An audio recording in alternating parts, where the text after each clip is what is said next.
Recombination का मतलब होता है exchange of DNA segment with homologous chromosome, ठीक है।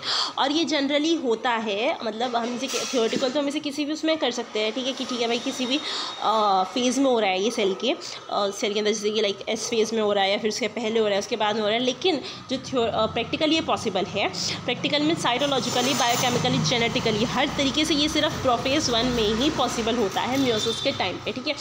क्योंकि जो ये होता है क्रॉस ओवर जो है वो रिकॉम्बिनेशन की वजह से ही होता है, ठीक है। और जो क्रॉस ओवर होता है वो तो सिर्फ और सिर्फ जो है वो प्रोफेज 1 में ही होगा, ठीक है। तो इस वजह से उसके अलावा क्या होता है कि रिकॉम्बिनेशन के अंदर एक जो बहुत इंपॉर्टेंट बात है कि इसके अंदर जो है ब्रेकेज भी होगा और रीयूनियन भी होगा डीएनए का, ठीक है, कि एक हिस्से से टूट के और दूसरे हिस्से में जा करके चिपक जाएगा, ठीक है। उसके अलावा रिकॉम्बिनेशन की वजह से जो है क्रॉसिंग ओवर होता है, ठीक है। उसके बाद जो इंटीग्रेशन होता है ट्रांसफर प्रोटीन का इनटू बैक्टीरियल जीनोम, जैसे कि आफ्टर कॉन्जुगेशन, ट्रांसडक्शन, ट्रांसफॉर्मेशन, किसी भी तरीके से, ठीक है, वो सब कुछ जो है वो रिकॉम्बिनेशन की वजह से ही होता है। उसके अलावा रिकॉम्बिनेशन का और भी कहाँ काम आते हैं, स्पेसिफिकली होमोलोगस रिकॉम्बिनेशन की अगर हम बात करें तो डीएनए रिपेयर में भी काम आता है, डीएनए रेप्लिकेशन में भी काम आता है, मियोटिक क्रोमोसोम सेग्रीगेशन में भी आता है और टीलोमेयर की मेंटेनेंस में भी आता है, ठीक है। तो ये सारे काम किसके हो गए, रिकॉम्बिनेशन के हो गए, ठीक है। अब हम बात करते हैं रिकॉम्बिनेशन जो है वो दो तरीके का होता है, होमोलोगस रिकॉम्बिनेशन या फिर site specific recombination. Homologous recombination में क्या होगा कि वहाँ पे जो रिकॉम्बिनेशन होता है वो दो होमोलोगस क्रोमोसोम्स के बीच में ही होगा, मतलब वो क्रोमोसोम्स का, अब होमोलोगस क्रोमोसोम से क्या है कि सारा सीक्वेंस सेम होगा, थोड़ा बहुत चेंज होगा, मतलब एलील्स होंगे, ठीक है, जीन्स तो सेम ही होंगे ना, वहाँ पे प्रोडक्ट तो वो सेम ही बनाएंगे ना, ठीक है, मतलब एक ही कैरेक्टर के लिए इनकोड करेंगे, तो सेम तरीके का यहाँ पे क्रोमोसोम होगा। लेकिन अगर हम साइट स्पेसिफिक की बात करें तो वहाँ पे एक बहुत छोटा सा हिस्सा होगा जो सेम होगा, बाकी पूरा का पूरा जो है वो अलग ही होगा। बेसिकली जो साइट स्पेसिफिक रिकॉम्बिनेशन होता है वो इंटीग्रेशन में काम आता है, ठीक है। उसके अलावा यहाँ पे एक और टाइप दिया है ट्रांसपोजिशन। ट्रांसपोजिशन एक अलग टाइप होता है जिसके अंदर जो है होमोलोगस चाहिए ही नहीं होता, वो होमोलोगस इंडिपेंडेंट होता है, ठीक है। और उस it provides means by which certain elements move from one chromosomal location to another, ठीक है। तो ट्रांसपोजिशन जो होता है वो पोजीशन को चेंज करने के काम आता है कि एक क्रोमोसोम का कोई एक हिस्सा जो है वो उतर के किसी भी दूसरे क्रोमोसोम पे जाके चिपक गया, ठीक है। तो उसमें रिकॉम्बिनेशन नहीं हुआ, ऐसा नहीं हुआ कि उसमें एक्सचेंज नहीं हुआ कुछ, ठीक है, जाके चिपक गया बस वो। अब यहाँ पे क्या हुआ, अब हम जो यहाँ पे प्रोसेस देखते हैं, जो ये होमोलोगस क्रोमोसोम है ये दो तरीके का होता है, और होमोलोगस क्रोमोसोम का दूसरा नाम जो है वो है जनरल रिकॉम्बिनेशन, ठीक है। अब इसमें होमोलोगस क्रोमोसोम के अंदर ना दो तरीके के मॉडल्स आते हैं, एक आता है होल्डे मॉडल फॉर होमोलोगस रिकॉम्बिनेशन, ठीक है, दूसरा आता है यहाँ पे डबल स्ट्रैंड ब्रेक मॉडल, ठीक है। तो जो सिंगल स्ट्रैंड ब्रेक है इसके अंदर एक होल्डे जंक्शन बनता है, और जो डबल स्ट्रैंडेड ब्रेक है उसके अंदर दो होल्डे जंक्शंस बनते हैं। उसके अलावा जो होल्डे मॉडल है होमोलोगस क्रोमोसोम रिकॉम्बिनेशन का, ये दिया था रॉबिन हॉलिडे ने दिया था 1964 में, ठीक है, ज़्यादा पुराना नहीं है। और इसी का जो ये होल्डे मॉडल ऑफ होमोलोगस क्रोमोसोम्स, इसका दूसरा नाम है हेटेरोडुप्लेक्स मॉडल, ठीक है। अब इसके अलावा क्या होता है कि कई बार क्या होता है कि ये कुछ ऐसे मॉलिक्यूल्स में भी हो जाता है जिनके अंदर दो जगह पर, मतलब एक ही डीएनए के अंदर भी हो जाता है ये, कि अगर वहाँ पे सेम होमोलोगस साइट थी तो वो वहीं का वहीं कर लेते अपना क्रॉसओवर, ठीक है। उसके अलावा जो सेंट्रल फीचर है होमोलोगस रिकॉम्बिनेशन का वो होता है यहाँ पे, एक तो होता है alignment of the two homologous DNA molecules, ठीक है, दूसरा होता है यहाँ पे फॉर्मेशन ऑफ द हेटेरोडुप्लेक्स, ठीक है। हेटेरोडुप्लेक्स के लिए यहाँ पे एक अलग से एक मॉडिफिकेशन भी आती है, मिचेल्सन रेडिंग मॉडिफिकेशन, उसे एक्सप्लेन करने के लिए मिचेल्सन रेडिंग मॉडिफिकेशन। उसके अलावा यहाँ पे क्या दिया हुआ है कि जी हेटेरोडुप्लेक्स कैसे बनता है, हेटेरोडुप्लेक्स बनता है बेस पेयरिंग से, ठीक है।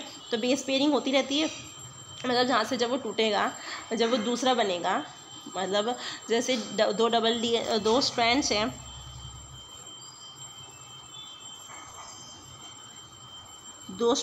अगर ये यहाँ पे 4 स्ट्रैंड्स है, मतलब जब ये यहाँ से यहाँ पे ब्रेक लग गया एक, ठीक है,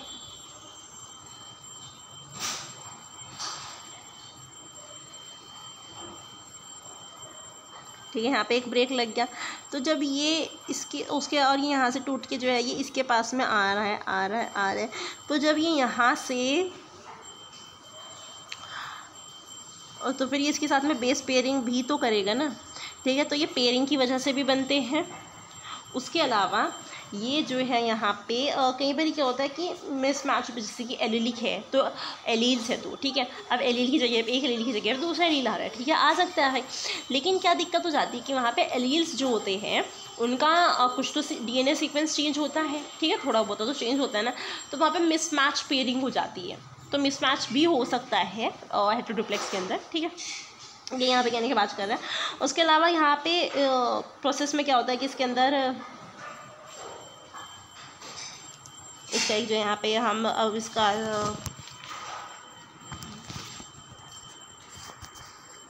जो है प्रोसेस देख लेते हैं, ठीक है। तो प्रोसेस क्या है कि सबसे पहले यहाँ पे पेयरिंग होगी दो होमोलोगस क्रोमोसोम की। तो वो यहाँ पे दिया कि दो होमोलोगस क्रोमोसोम डीएनए जो होंगे वो एक दूसरे के पैरेलल आ जाएंगे वहाँ पे, ठीक है। आगे ठीक है जी। अब दूसरे नंबर पे क्या होगा कि यहाँ पे सिंगल स्टैंड ब्रेक लगेगा। अब ये जो ब्रेक होता है ये लगाता है रेक BCD कॉम्प्लेक्स।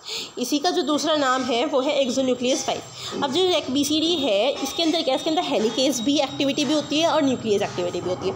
और हेलिकेज भी जो है ये बाईपोलर होता है, मतलब ये 5' to 3' में भी काम कर सकता है और 3' to 5' में भी काम कर सकता है, ठीक है। तो अब इसके अंदर जैसे हमें दिया हुआ है रेक BCD, ठीक है, तो यहाँ पे जो रेक है वो B है,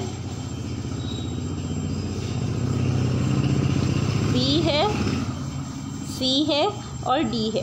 तो जो B वाला होता है इसके पास में छोटा है, तो 3' to 5' में जो ये काम करता है हेलिकेज एक्टिविटी का, ठीक है। उसके अलावा इसके अंदर न्यूक्लियस एक्टिविटी भी होती है। C के पास में जो है काई होता है एक यहाँ पे क्रॉसओवर हॉटस्पॉट इंस्टिगेटर, ठीक है, उसे पहचानने की क्षमता होती है।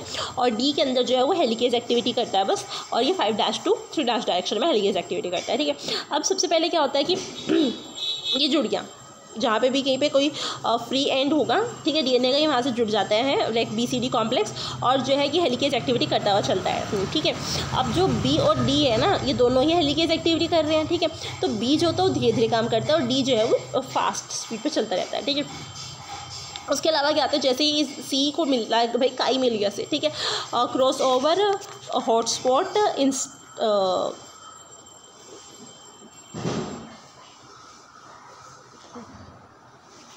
तो जैसे इसे काई मिलता है, ठीक है, क्रॉसओवर हॉटस्पॉट इंस्टिगेटर, वैसे ही C जो है वो D से कहता है कि भाई रुक जाओ, अब अपना काम और मत करो, ठीक है, स्टॉप हो जाओ हेलिकेज करना, मुझे मिल गया है जो हमें ढूंढ रहे थे हम, ठीक है। तो उसके बाद D B को कहता है कि भाई अब तुम अपनी हेलिकेज एक्टिविटी करो, सॉरी न्यूक्लियस एक्टिविटी करो, अब यहाँ पे कट मार दो। तो जैसे कट लगा देते हैं ये, तो कट लगाने से क्या होता है, एक जो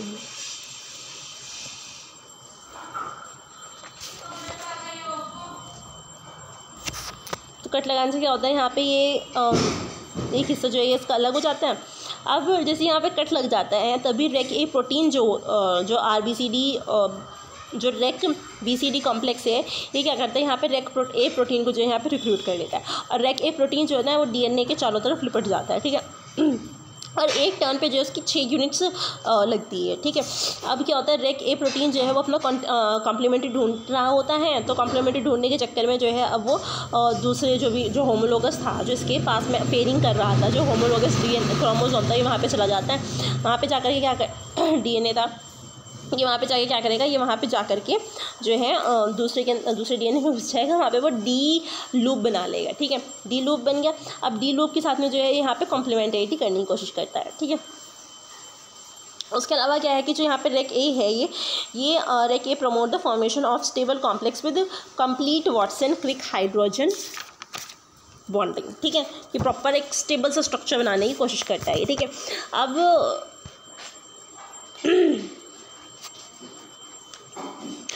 अब ये तो स्ट्रक्चर यहाँ पे एक बन गया। अब यहाँ पे क्या होगा, यहाँ पे अब जैसे यहाँ पे होल्डे D लूप बन गया। D लूप बनने के बाद में यहाँ पे जो होल्डे जंक्शन बनते हैं, ठीक है, एक ही होल्डे जंक्शन यहाँ पे बन जाएगा। होल्डे जंक्शन बनने के बाद में अब जो है होल्डे जंक्शन आगे की तरफ मूव करेगा, ठीक है भाई। होल्डे जंक्शन बन गया और होल्डे जंक्शन जो यहाँ पे बनता है, होल्डे जंक्शन कैसे बनता है यहाँ पे, जैसे कि एक ये है, एक ये है, ये ऐसे बनाएगा और ये वाला जो है ये वाला ऐसे बनाएगा। और जो यहाँ पे जो ये पेयरिंग होती है ना, ये यहाँ पे जो है इसे यहाँ पे कुछ स्टिकी एंड्स वगैरह नहीं चाहिए होते। क्यों नहीं चाहिए होते यहाँ पे स्टिकी एंड? क्योंकि यहाँ पे इनके पास में क्योंकि सेम मतलब सेम जीन है बेसिकली, तो ये जुड़ जाते हैं यहाँ पे, ठीक है।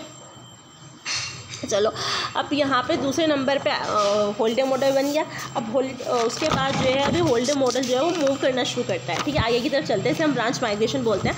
ब्रांच माइग्रेशन होती है दो एंजाइम्स की हेल्प से, जिन्हें हम RUVA बोलते हैं और RUVB बोलते हैं, ठीक है। अब A जो होता है ना वही B को रिक्रूट करता है। A जो है वो टेट्रामेरिक होता है और B जो है वो हेक्सामेरिक होता है। B जो होता है वो एटीपेज मतलब वो एनर्जी का यूज़ करता है और आगे की तरफ चलता है, ठीक है। अब ये आगे की तरफ चलता जाएगा और जब ये एंडिंग पे चला जाएगा फिर यहाँ पे आता है RUVC, ठीक है। अब RUVC क्या करता है, ये यहाँ पे जो अब कट लग हाँ उससे पहले जो यहाँ पे रिजोल्यूशन हो चुका होता है, ठीक है। अब रिजोल्यूशन में क्या होता है, सबसे पहले तो जो ये दो इस तरीके के जो बने थे हमारे पास में, ब्रांच माइग्रेशन हो रही थी, ठीक है। ब्रांच माइग्रेशन में क्या करता है कि ना हम ऐसा मान सकते हैं कि इसके अलग अलग एंड्स को ना खींच देता है, उसके बाद ये 180 डिग्री पे घूम जाता है, ठीक है। उसके बाद अब यहाँ पे दो तरीके के कट लग सकते हैं, एक तो वर्टिकल कट लग सकता है, एक हॉरिजॉन्टल कट लग सकता है, ठीक है। अगर यहाँ पे वर्टिकल कट लगता है, जैसे यहाँ पे ये वर्टिकल कट लगा, ठीक है, तो वर्टिकल कट में तो यहाँ पे 100% रिकॉम्बिनेंट्स बनेंगे। अगर यहाँ पे हॉरिजॉन्टल कट लगता है, ठीक है, तो यहाँ पे 100% पेरेंटल बनेंगे, हॉरिजॉन्टल HP, ठीक है। हॉरिजॉन्टल में पेरेंटल बनते हैं, वर्टिकल में 100% रिकॉम्बिनेंट्स बनते हैं, ठीक है।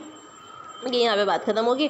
और RUVC जो है वो ना एक पर्टिकुलर एक टेट्रान्यूक्लियोइड सीक्वेंस होता है, ठीक है, ATT। और इसमें भी क्या होता है, जो जो दूसरा T है ना उसके बाद यहाँ पे कट लगता है ज़्यादातर, ठीक है, चाहे वो किसी भी डायरेक्शन में लगे, ठीक है। उसके अलावा एक दूसरा तरीका होता है हमारे पास में डबल स्ट्रैंडेड ब्रेक मॉडल, ठीक है। अब डबल स्ट्रैंडेड ब्रेक मॉडल में क्या होता है कि यहाँ पे दो कट लगते हैं, ठीक है। सबसे पहले तो इसका हम वो देख लेते हैं, इसमें क्या सबसे पहले पेयरिंग होगी, फिर यहाँ पे डबल स्ट्रैंडेड ब्रेक लगेगा। ब्रेक कैसे लगेगा, यहाँ पे किसी एक में ही ब्रेक लगे, एक ही DNA, जैसे दो होमोलोगस DNA लगे हुए हैं तो एक DNA के दोनों स्ट्रैंड्स में मतलब एक होमोलोगस क्रोमोसोम या DNA के जो है वो दोनों में ही ब्रेक लग जाएगा, ठीक है। अब जैसे ही ब्रेक लगेगा तो जो 5' डायरेक्शन से यहाँ पे जिसमें ब्रेक लगा है उसमें 5 डायरेक्शन से क्या होगा, ट्रिमिंग होनी शुरू हो जाएगी, एक एक न्यूक्लियोटाइड कटना शुरू हो जाएगा, ठीक है। अब उसके बाद क्या होगा, यहाँ पे इसके अंदर भी जैसे उसके बाद फिर जो है यहाँ पे कटनी शुरू होगी। फिर यहाँ पे जो एक जो 3' वाला DNA होगा वो इसके अंदर आना शुरू कर देता है और डी लूप बना देता है, वो भी अपनी कॉम्प्लीमेंट्री ढूंढता है, ठीक है। अब यहाँ पे भी जैसे डी लूप बन चुका है, डी लूप बनने के बाद में जैसे जो यहाँ पे ऊपर की तरफ जा रहा था ना अपने कॉम्प्लीमेंट्री ढूंढने के लिए, तो यहाँ पे क्योंकि यहाँ पे तो ट्रिमिंग हो चुकी थी ना, तो अब ये यहाँ पे और DNA बनना शुरू हो जाएगा जो यहाँ से हट चुका था। अब जो यहाँ से हट चुका था ना क्योंकि ट्रिमिंग वो करके 5' पे से, अब यहाँ पे बाकी के जितने भी न्यूक्लियोटाइड्स होंगे वो यहाँ पे कॉम्प्लीमेंटरीली बनना शुरू हो जाएंगे, ठीक है। शायद इसके अंदर वो चेक कर लेना आप एक बार कि शायद इसके अंदर जो है यहाँ पे जो हम हेटेरोडुप्लेक्स बोल रहे थे वो शायद इसके अंदर यहाँ पे ना बने, ठीक है, क्योंकि यहाँ पे तो पेयरिंग हो रही है। हाँ लेकिन आगे तो कुछ पोर्शन जो होगा वो आएगा ही बिना पेयरिंग वाला भी, ठीक है। तो हेटेरोडुप्लेक्स इसके अंदर भी बनेगा भाई। अच्छा उसके अलावा उसके बाद यहाँ पे जब ये DNA कंप्लीट हो जाएगा फिर ये जुड़ जाएगा यहाँ से, और फिर यहाँ पे जो है 2 होल्डे जंक्शंस बन जाएंगे। 2 होल्डे जंक्शन बनने के बाद में फिर जो है यहाँ पे इसकी कटिंग होएगी, ठीक है। कटिंग कैसे होएगी, यहाँ पे वर्टिकल होगी तो पेरेंटल बनेगा, हॉरिजॉन्टल होगी तो भी पेरेंटल बनेगा।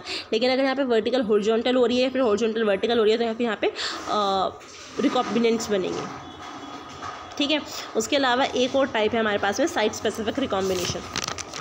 साइट स्पेसिफिक रिकॉम्बिनेशंस में क्या होता है कि साइट स्पेसिफिक रिकॉम्बिनेशन का जो दूसरा नाम है वो है यहाँ पे covered conserved site specific recombination, ठीक है। अब ये क्या होता है, ये यहाँ पे होता है दो डिसिमिलर डीएनए, जैसे हम बात कर चुके हैं इसके बारे में पहले। तो यहाँ पे जो है एक्सचेंज नहीं होगा, बेसिकली यहाँ पे इंटीग्रेशन होगा। अब यहाँ पे जो साइट स्पेसिफिक है वो है यहाँ पे LOXP साइट, ठीक है। और जो यहाँ पे एंजाइम काम करेगा वो है यहाँ पे CRE, ठीक है, CRE। और CRE का जो मतलब होता है वो यहाँ पे कॉजेज रिकॉम्बिनेशन, और लॉक्स का मतलब होता है यहाँ पे लॉकस ऑफ X/P, ठीक है। इतना सा मतलब है इसका। उसके अलावा इसके अंदर भी दो तरीके का होता है, सिंगल स्ट्रैंड कट भी लग सकता है, डबल स्ट्रैंड कट भी। सिंगल स्ट्रैंड कट जो होता है वो टायरोसिन रिकॉम्बिनेज काम करता है वहाँ पे, और डबल स्ट्रैंडेड कट अगर कहीं पे लगता है तो वहाँ पे सीरीन रिकॉम्बिनेज काम करता है, ठीक है।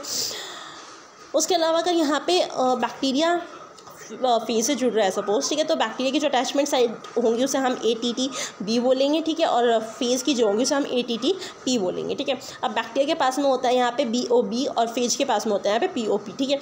अब जो यहाँ पे बीच में जो O है वो दोनों के अंदर सेम है, ठीक है। यहीं से इसी को जो है हम कोर सीक्वेंस बोलते हैं, और यहीं से जो है यहाँ पे रिकॉम्बिनेशन होगा, ठीक है। उसके अलावा जो ATTB होता है ये 21 बेस पेयर्स का एक न्यूक्लियोटाइड सीक्वेंस होता है, लेकिन फेज वाला जो होता है ATTP वो 250 बेस पेयर तक का सीक्वेंस होता है, ठीक है।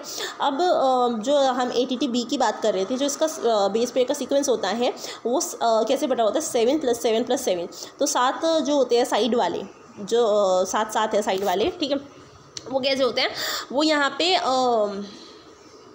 इन्वर्टिंग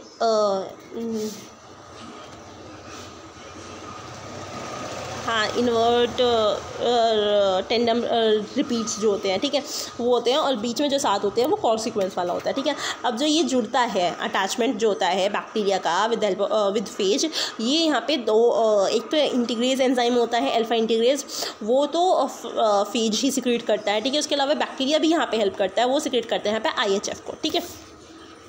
और जो यहाँ पे IHF होता है उसकी फुल फॉर्म है इंटीग्रेशन होस्ट फैक्टर, ठीक है। ये जो है sequence dependent DNA binding protein है, जो कि 20 किलो डाल्टन तक का होता है, ठीक है। और ये 2 सबयूनिट्स का मिलकर बना हुआ होता है, जो DNA के अंदर लार्ज बेंच प्रोड्यूस करता है। और जो फंक्शन होता है IHF का वो होता है कि is to bind to 3 sites of 20 base pair, ठीक है, 3 साइड्स पे वो वहाँ पे बाइंड कर जाता है ATTP पे, ठीक है, 20 बेस पेयर्स पे। और उसके अलावा जो इंटीग्रेज अल्फा इंटीग्रेज होता है उसे जो है वो बाइंड करता है DNA के आर्म से, ठीक है। इतना काम करता है ये IHF, ठीक है।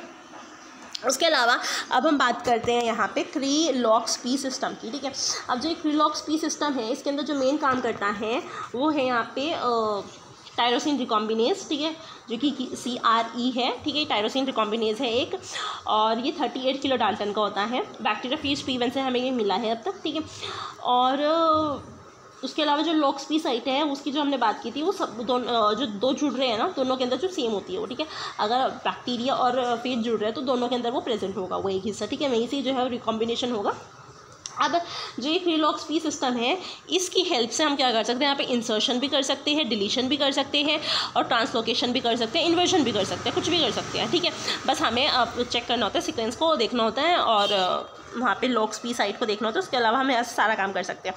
अगर हम ट्रांसलोकेशन कर रहे हैं तो ट्रांसलोकेशन के लिए हमें यहाँ पे मतलब एक DNA इंटीग्रेज कर रहे हैं एक तरीके से, तो हमें यहाँ पे 2 अलग अलग DNA चाहिए होंगे, ठीक है। एक DNA को दूसरे के अंदर हम यहाँ पे इनहाइट करेंगे और वो हो जाएगा उसके बाद फिर, ठीक है। तो 2 DNA होंगे। अगर हम डिलीशन कर रहे हैं तो एक ही DNA के अंदर 2 LOXP साइट होनी चाहिए प्रेजेंट, और वो भी सेम डायरेक्शन में होनी चाहिए डिलीशन के लिए। अगर हमें यहाँ पे इन्वर्जन करना है तो इन्वर्जन के लिए हमें क्या चाहिए होता है कि एक ही DNA के अंदर 2 LOXP साइट चाहिए होती है, और वो भी डिफरेंट डायरेक्शन में, अपोजिट डायरेक्शन में, कि दोनों एक दूसरे की तरफ आ रही हो, ठीक है।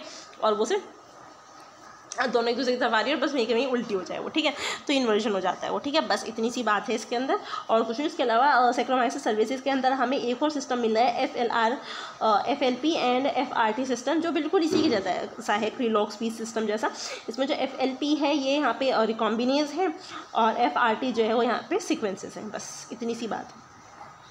और अगर हम जो LOXP सिस्टम है इसके भी अगर हम यहाँ पे सीक्वेंसेस की बात करें तो ये 34 बेस पेयर लॉन्ग सीक्वेंस है, जिसमें स्टार्टिंग में 13 बेस पेयर्स है और एंड में 13 बेस पेयर्स है, ठीक है। तो 26 हो गए, बचे 8 बेस पेयर्स जो बीच में लगे हुए हैं, जहाँ जो और रीजन आ जाता है जहाँ पे, वहीं से जो है यहाँ पे बाइंडिंग होएगी।